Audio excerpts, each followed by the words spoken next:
Welcome to the PrEP Special Education webinar, which will focus on the different stages of the special education process and discuss key strategies to increase your effectiveness at each stage.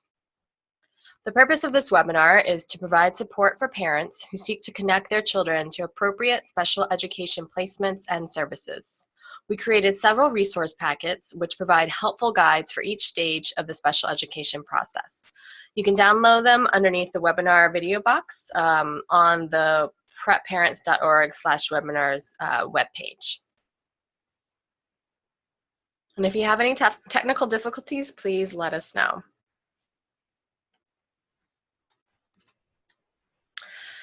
This video tutorial is provided by PrEP, the Parental Readiness and Empowerment Program, an initiative of the Lawyers Committee for Civil Rights Under Law. The purpose of PrEP is to improve student performance, reduce the racial achievement gap, and provide access to equal educational opportunities. We work to help parents become more involved with their children's education. We provide parent advocacy guides, workshops, and educational consultation clinics, along with webinars and video tutorials. We also work to ensure that parents have the tools to advocate for their children so that they have access to a quality education and greater educational opportunity. We offer helpful information, not legal advice. We try to be accurate, but rules can change and may vary by state and district. States and districts may also offer additional protections, so it's always advisable to also check with your local district's policies. My name is Natasha Quiroga, and I manage the PrEP program, and I'm Senior Counsel in the Educational Opportunities Project at the Lawyers Committee.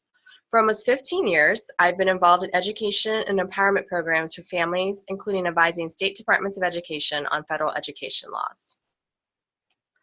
So in this webinar, you'll see to the right of your screen, you should be able to see a chat box where you can type in any questions that you might have during the webinar to share your opinions and also to provide answers to the questions that I might pose.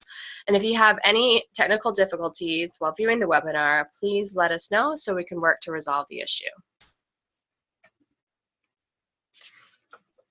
So let's get started.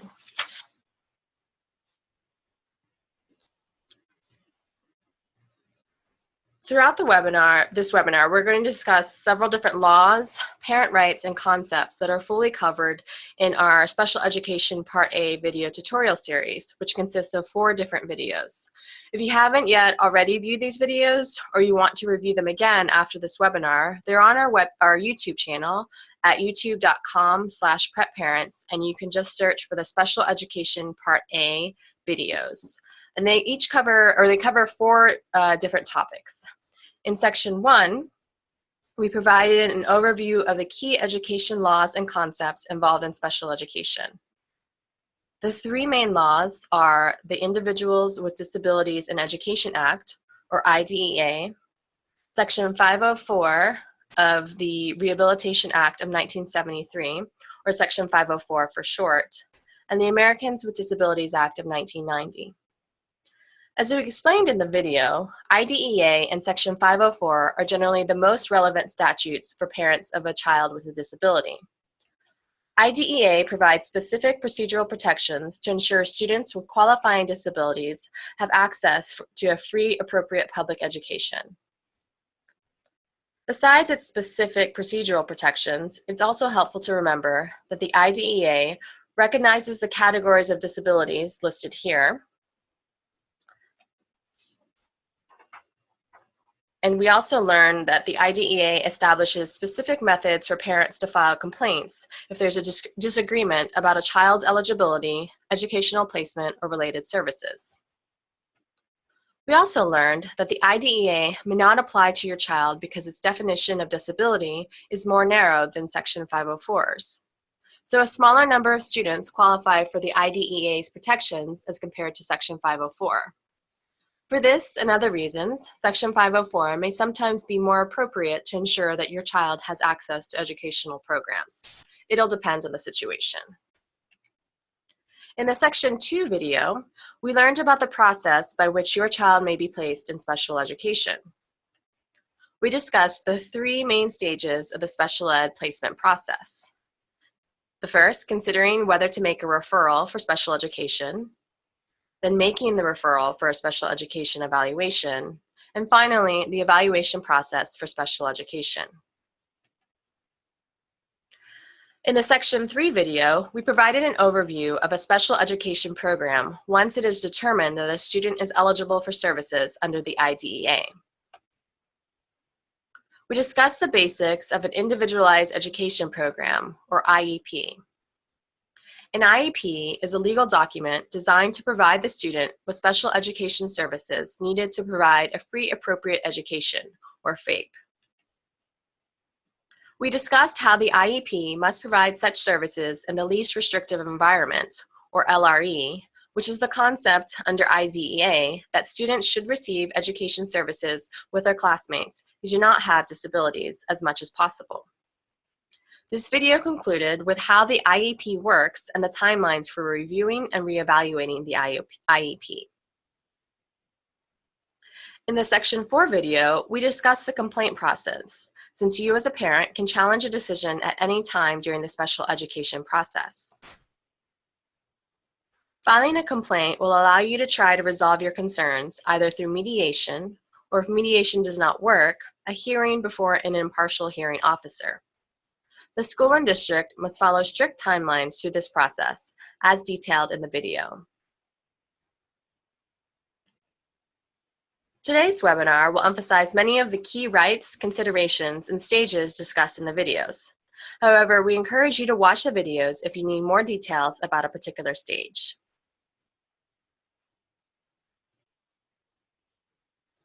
So the focus of today is focusing on best strategies throughout the special education process.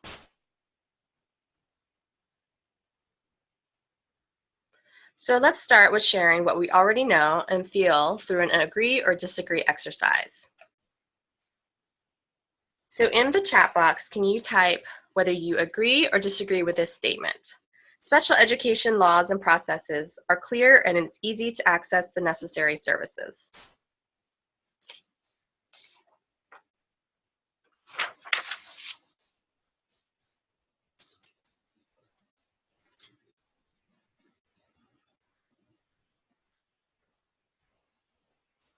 So it looks like most people typed in disagree, and that's, as we know, that connecting our children to the right services can be a challenge.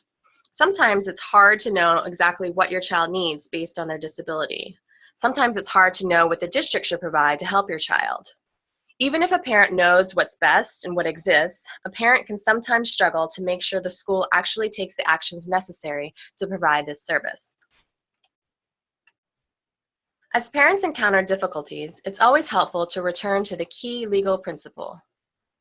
Students who have a disability as defined by the IDEA, which negatively impacts their learning and would benefit from services, have a right to receive the services they need to access a free, appropriate public education in the least restrictive environment.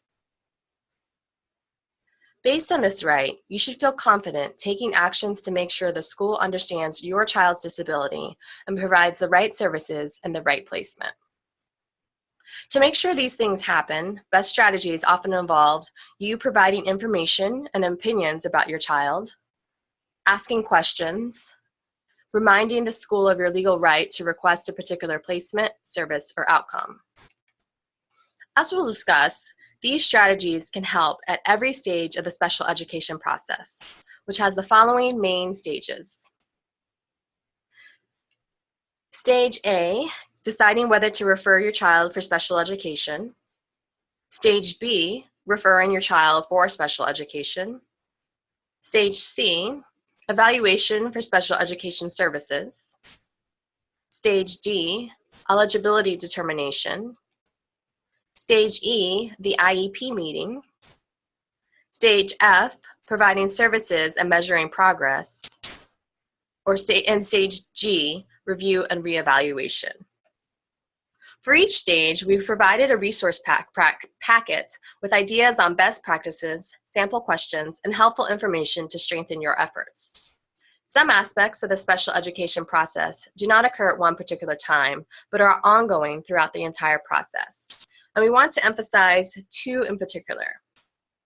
First, if you disagree with the school's decision related to special education at any time, you have an ongoing right to file a complaint and express your disagreement before an impartial hearing officer.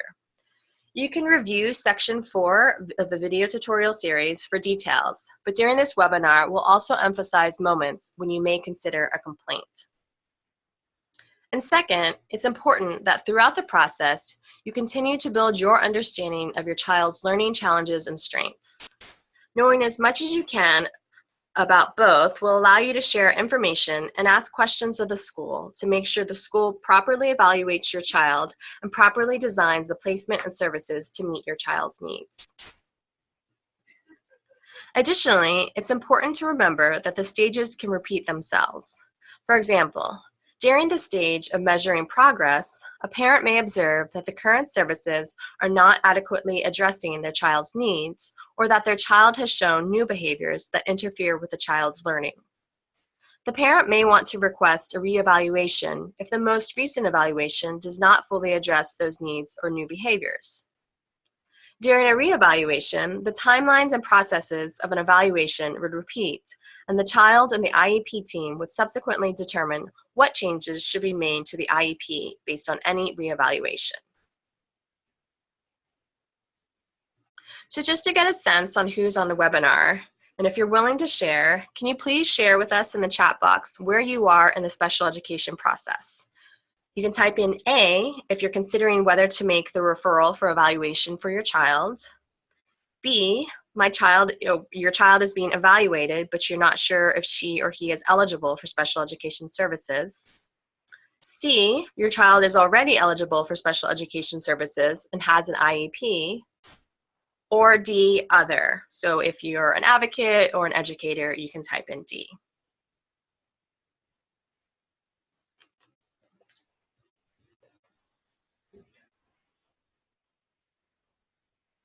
So while every parent has different needs and is at different stages, the strategies that we're going to discuss today should strengthen your effectiveness no matter where you are in the process. It can also help you in supporting the parents and students that you may serve as an advocate. So to illustrate the stages and the ongoing processes, we're going to use the example of Manuel. Manuel is in the 3rd grade. He's curious, friendly, and likes telling stories. When Manuel started elementary school, he did very well and participated actively in class. But in 2nd grade, Manuel's teachers commented that he was falling behind and was often distracted. He seemed to zone out and could not sit still. His 3rd grade teacher is making similar comments, and his grades are getting worse in reading, spelling, and math. And Manuel has complained of dizziness when reading. Manuel's parents are concerned when Manuel's teacher says he's not trying hard enough and too lazy to fix his mistakes. He often writes words in the wrong order. Manuel's parents are surprised since Manuel is very detailed, hardworking, and helpful at home and at their family store. So with Manuel's story in mind, let's walk him through the special education process. And we're going to start with stage A, considering whether to make the referral. And this is something that Manuel's parents will have to do to consider whether or not he will need special education. So the legal rights are very clear during this stage. At any time, a parent has the right to request that his or her child be evaluated for special education services. As Manuel's parents consider whether they want to submit a referral, it may help to remember how the law defines disability. Under the IDEA, a child is eligible for special education services if 2 things are true. The child demonstrates a disability listed by the IDEA, which includes, as we noted before and in previous videos, autism, emotional disturbances, hearing impairments or deafness, deaf-blindness, intellectual disabilities, developmental delay, specific learning disabilities such as dyslexia, speech and language impairments, orthopedic impairments, traumatic brain injury, visual impairments, multiple disabilities, or other health impairments, such as ADHD or ADD. And this disability must also negatively affect the child's learning, and special education would help. So it's okay if Manuel's parents or you don't know the IDEA's disability terms or meanings. Parents don't have to know the legal definitions before submitting a referral. You don't even have to know or suspect what kind of disability your child might have. A referral may make sense if you think your child has a disability because you have observed your child is struggling in school, with school subjects or assignments or certain tasks, with performing certain physical actions, with speaking or communicating, with seeing or hearing, or with controlling their behavior. To make an informed decision, one best strategy is to write down details about your child's challenges and strengths.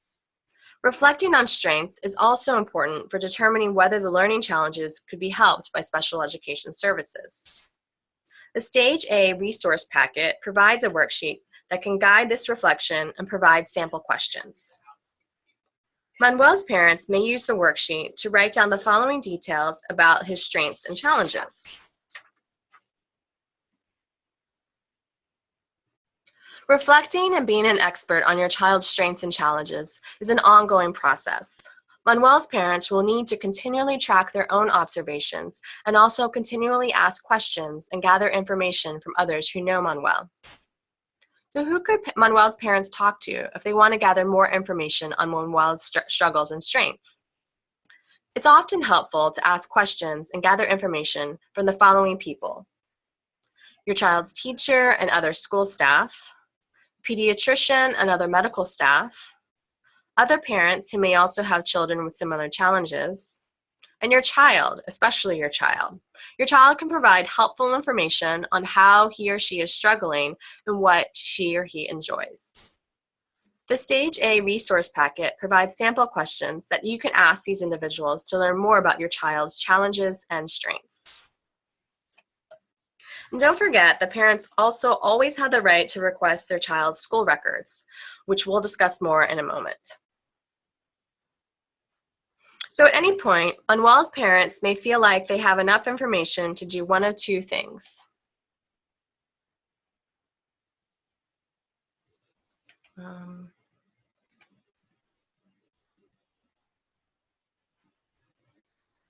They can make the referral immediately. They can ask the school if they offer a process to determine whether a special education referral is necessary, such as a response for intervention program or RTI. In RTI, parents and a group of educators come up with a plan to see if the child's challenges can be addressed without special education services. RTI is discussed in more detail in the Special Education Section 2 video. So let's imagine that Manuel's parents are ready to submit the referral. This brings us to Stage B, making the referral. Our referral notifies the school or district that you want your child to be evaluated for special education. As you may recall, once the parent consents to the evaluation in writing, the school must generally complete the evaluation within 60 days. But check your local school district's policies to determine the exact timelines, as it may vary. Let's talk about some best strategies in making the referral so that the school responds quickly to your request. First, do you think it's better to make the request verbally or to put it in writing? And feel free to share why. So in the chat box, you can type A if you think it's better to submit the request in writing, or B if you think it's better to submit the request verbally.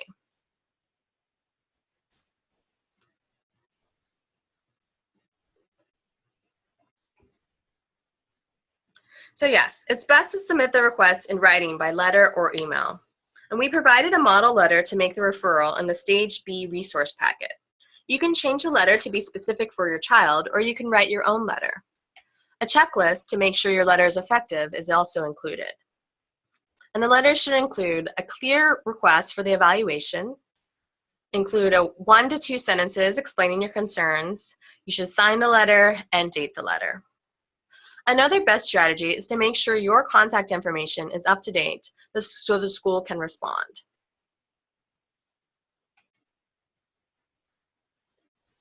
So what should you do if you don't hear back from the school after submitting your referral? Should you A, wait for the school to respond, or B, contact the school to ask about when you should expect a response?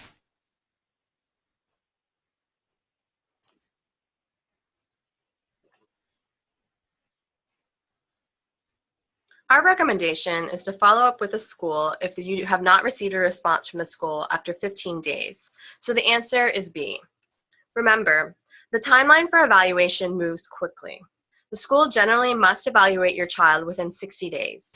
If they refuse to do so, they're required to notify you quickly, generally within 15 days. If the school refuses to evaluate your child, you can file a complaint to challenge the school's decision. So this brings us to stage C, and we'll follow Manuel's parents into this stage for the evaluation.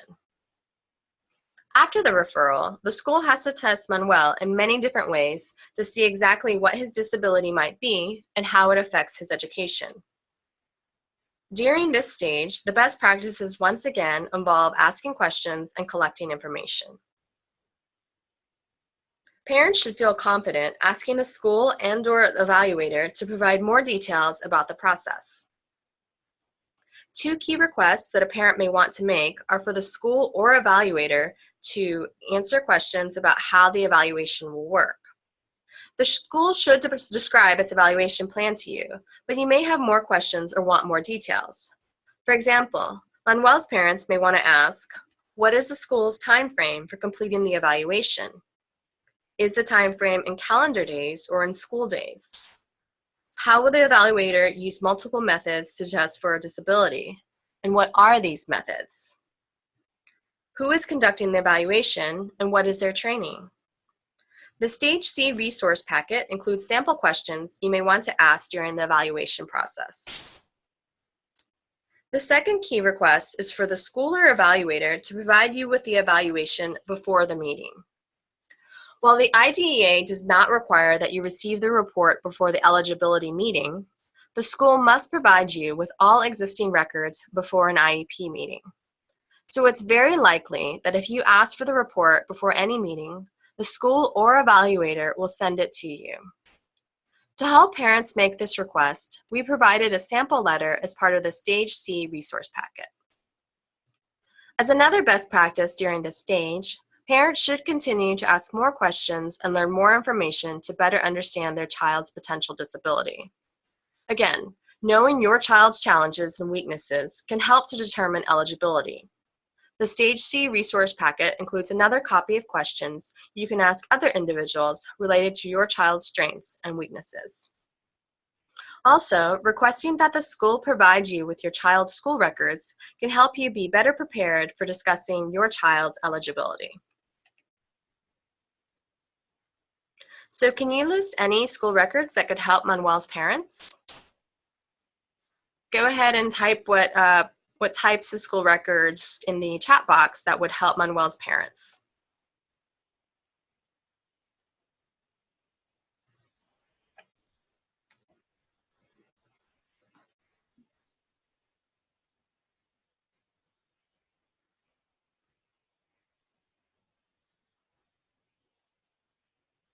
So there's a number of different types of records that would help when discussing the child's eligibility. Remember, the child does not yet have an IEP, so that's not something that would be considered.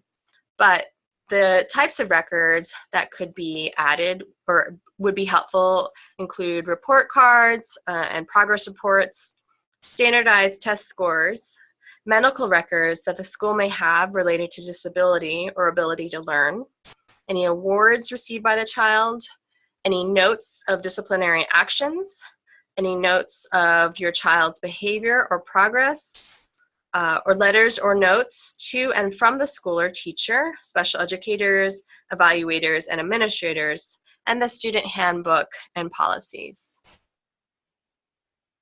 So let's imagine that Manuel's parents have done all of these things. By reviewing the written evaluation report, along with other documents and conversations, they learn the following additional information. In math, Manuel struggles with word problems and worksheets. He's better with verbal instructions. Manuel also does better when he has more time to complete an assignment and when he can work with classmates. Manuel's parents can use this information from the evaluation as they enter stage D, the eligibility determination. So after the evaluation, the school will invite you to a meeting to determine whether your child is eligible for special education under the IDEA. Some schools use the same meeting to determine eligibility, and if the student qualifies for special education services, develop the IEP, which we'll discuss in the next stage. Some schools, however, separate the meetings by determining eligibility first and then holding a second meeting for the IEP if the student is eligible. Regardless, the invitation to the meeting should explain what will occur during the meeting. The parents are also encouraged to ask whether the meeting will consider both eligibility and a possible IEP if their child is qualified.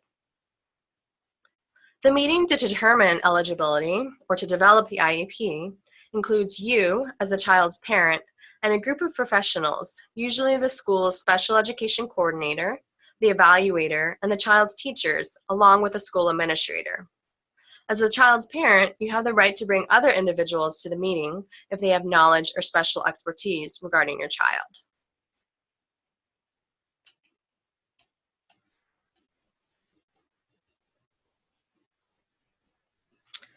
So what would you do if the eligibility meeting is scheduled during a time you cannot attend? Should you A, ask the school if they can reschedule the meeting, or B, stay silent, the school's too busy to reschedule? You can type that into the text box really quickly, that would be great.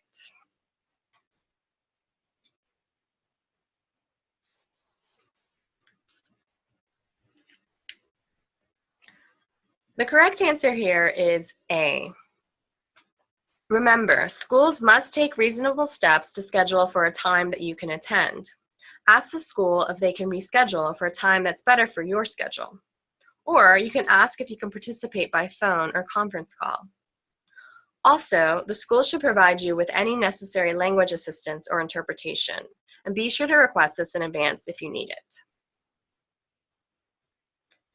Two best strategies that can increase your effectiveness for the eligibility meeting include organizing all the documents and notes related to evaluating your child's eligibility. Any notes related to your child's challenges or strengths, any medical records that may be informative, any school records that may be important, any printed documents from your research online about IDEA listed disabilities, and your child's school records. You should also actively participate during the eligibility meeting. Ask questions to better understand the evaluator's process and conclusions, and share information about your own observations and anything you have noticed from the documents. After discussing all of the information available, there will then be a determination on your child's eligibility for special education services under the IDEA, which requires that first the child demonstrates a disability listed by the IDEA, which we've gone over previously, and second, that this disability negatively affects the child's learning and special education would help. Also remember that parents must be given documentation of the eligibility decision. If your child is found eligible for special education, then the team will need to develop an individualized education program or an IEP for your child within 30 days. So what happens if the team determines that your child is not eligible under the IDEA? What are our parents' options? Would it be 1, asking for your child to be evaluated for eligibility for services under Section 504, which has a broader definition of disability? Is it number 2, you have the right to an independent educational evaluation, or IEE, if you disagree with the results of the district's evaluation? Or C, you can file a complaint for due process hearing if you disagree with the final determination.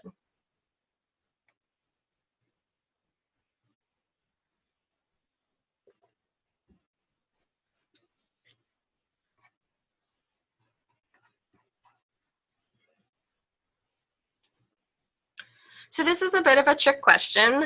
We don't have the option, but we should have given you the option for number 4. All of these options are available to you. And you can check out the Section 4 video tutorial to review the due process hearing process, and the Stage D resource packet has a sample letter requesting an independent educational evaluation for parents who disagree with the results of the district's evaluation.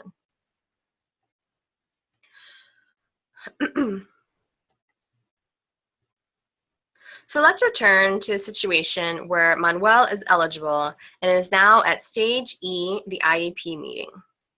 So like it sounds, this is where the team develops the child's individualized education program. It's helpful to write down the names and contact information of everybody at the IEP meeting so you can follow up with these individuals after the meeting. The Stage E resource packet includes a worksheet where you can fill out this information. This worksheet also provides a checklist to make sure the IEP covers all the important information about your child's special education program. By the end, you should feel comfortable completing the following checklist. Does the IEP include description of the disability, placements and services options that will help your child succeed, description of what your child should be taught, who will teach your child, and when, where, and for how long, measurable goals for your child's education and/or behavioral growth, a description of your child's interests and abilities, appropriate accommodations, and how your child will participate in state and district testing. The services that your child receives will need to fit your child's individualized needs. There are many different combinations of services, placements, and teaching instructors available to your child. And it's not necessary that you know all the different possibilities that exist, since the educators at the meeting should be knowledgeable on these topics. But if you feel like the educators are not responding to the unique needs of your child, it can help to know the variety of services available. And to give you some ideas about possible options, our Stage E resource packet lists 5 common types of support services and some examples of each type. Of course, there are an unlimited number of possibilities, so you should consider ways in which your child may be helped by any of the following. Changing the form of the material, changing who provides assistance or instruction to your child, so rather than the teacher, there might be a teacher's aide or a special education specialist. Changing where your child is taught, so maybe not in the front of the room, but the back of the room or being pulled out. Changing the process by which your child is taught, and changing what your child is expected to do.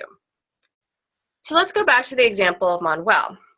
What services might Manuel's parents consider, given that he struggles with written math problems, but does better when the problems are read out loud? So you can type in the chat box if the services might be provided by something like A, where somebody reads the math word problems out loud to Manuel, or B, allow Manuel to listen to an audio recording of the questions, or C, separate Manuel from his classmates by putting him in a separate special education classroom all day.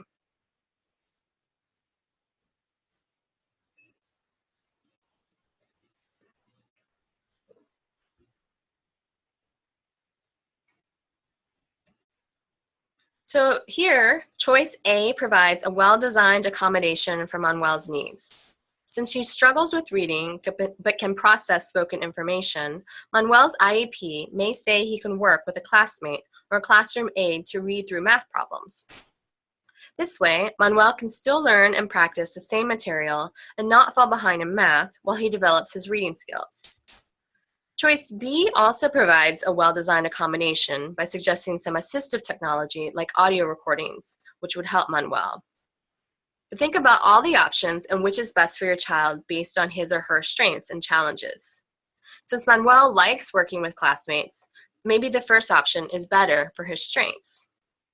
The third option, pulling Manuel out of his classroom into a separate special education classroom all day, isn't a good option, since Manuel should be able to receive services in the least restrictive environment.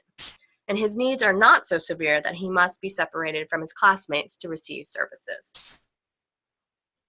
Manuel's parents will also want to make sure that they understand the IEP's goals and how they will be measured, since this will be important for the next stage of monitoring services and progress.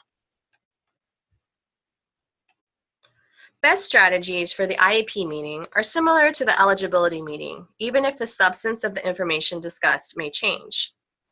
Important strategies are to share information and your opinions and ask questions. You must receive the finalized IEP as a written document, and it should be provided in your native language if you request it. Before services can begin, you must consent to the IEP. You can agree to parts and not to others, so review it carefully and take your time. And you can bring the IEP home to review before signing it. So we'll now move on to stage F, providing services and measuring progress. Once the IEP is developed and implemented, this is where we would go. Your school is required to provide all services and supports that are written in your child's IEP and to measure the child's progress. The IDEA actually requires that the IEP provide a description of how progress towards IEP goals will be measured and when periodic reports and progress towards the IEP will be provided. You as a parent should know when reports are due to you, and you should review and ask questions about them. You don't have to wait for a report to ask questions or request more information about your child's progress. You can request an IEP meeting at any time to request changes to the IEP. If you're concerned that the IEP is not being followed, taking the following actions may help.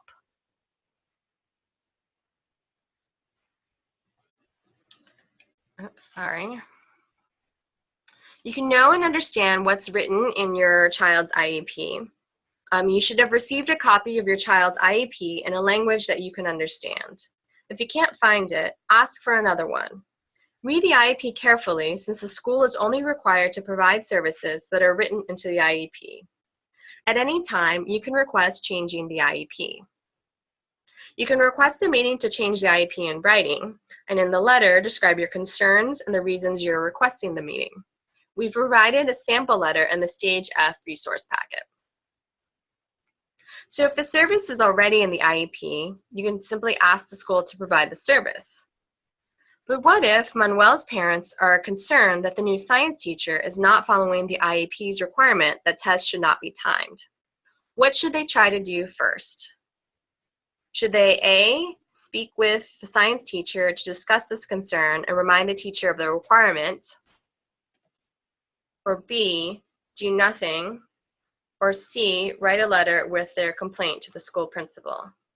Sorry, I think something is off with the Prezi. But you can put A, B, or C to the answers.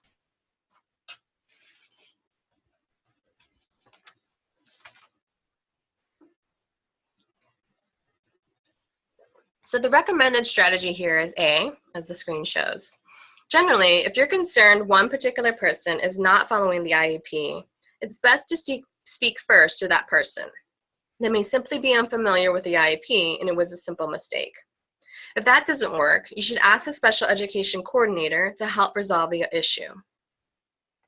With any issue, you should always remember that you can request an IEP meeting. At this meeting, you can add services to the IEP or change unclear language. You can also discuss alternative services, you can also discuss alternative ways to provide the service. If you have concerns the current services are not helping your child, discuss changing the services. The questions and information you share will be similar to those that are important during the IEP meeting. You can consider changing what or how your child is taught, who teaches your child, where your child is taught, or what your child is expected to do. And if you can't get the issue resolved, other options include reviewing the techniques that we have in our advocacy video tutorial series. Consider whether to request a reevaluation if you believe the most recent evaluation does not address new behaviors that interfere with your child's learning or does not fully address all of your child's unique needs resulting from the child's disability. Or you can consider filing a written complaint to pursue formal mediation and/or a due process hearing, or seek the assistance of an advocate or an attorney. So once the IEP is developed and implemented, we then move to stage G, review and reevaluation. Always remember that you have a right to request an IEP meeting at any time. However, the IDEA includes specific timelines for reviewing the IEP and reevaluating your child's eligibility for services. Each student's IEP must be reviewed at least once a year. At this meeting, a parent's concerns and strategies are similar to those discussed for the IEP meeting. At the annual review of the IEP meeting, you'll want to make sure your child is receiving the services they need for an appropriate education and that those goals are appropriate. So if at Manuel's annual meeting, he has not met his goals from the previous year, Manuel's parents should ask questions to better understand why the goals were not met. Generally,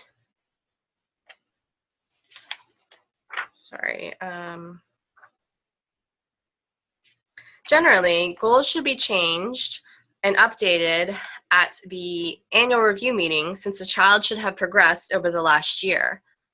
If last year's IEP goals still have not been met, you should ask questions to find out why and if other services or goals are necessary. If during the school year, it's clear that your child will not meet the IEP's goals by the end of the year, you don't have to wait until the annual review to address the goals. You can request an IEP meeting to discuss it at any time. Students with disabilities must be reevaluated at least once every 3 years. At the reevaluation, the team will consider whether the child is still eligible for services by determining whether the child continues to have a qualifying disability which negatively affects his or her learning. So this brings us to the end of stage G and the special education process.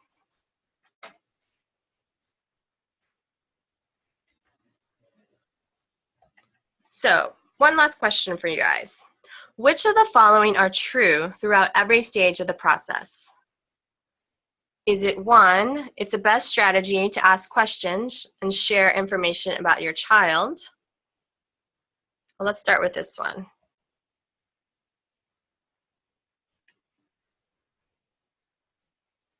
Or the second statement, after making a request, parents should always wait for the school to respond. Actually, sorry, let's start with the first one. Is this statement true or false?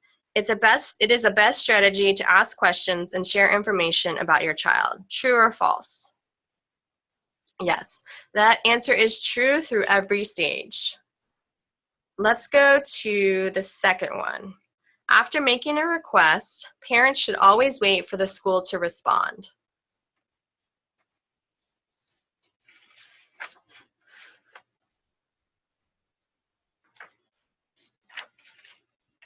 Here, this statement is false. Parents should actively follow up with the school to make sure they are taking the proper next steps and ask questions to learn more about the process. And what about this last statement? Parents have a right to file a complaint if they disagree with the school's decision related to any part of the special education process. Is this true or false?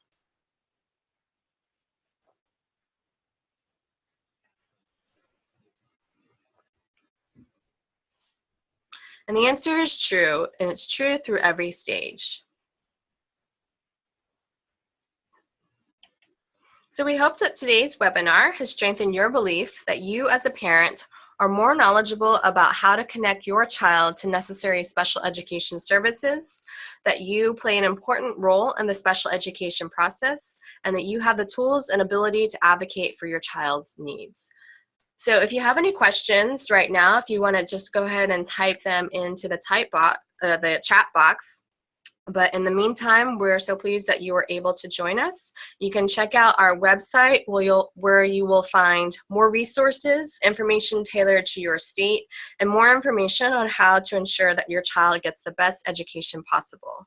If you can please complete our webinar survey, we sincerely value your comments.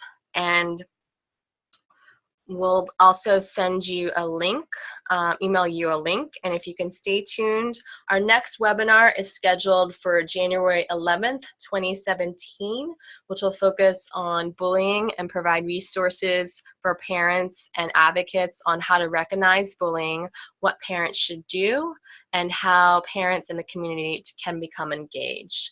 And that webinar will be at 3 p.m. Eastern Time in English, and then at 6 p.m. in Spanish.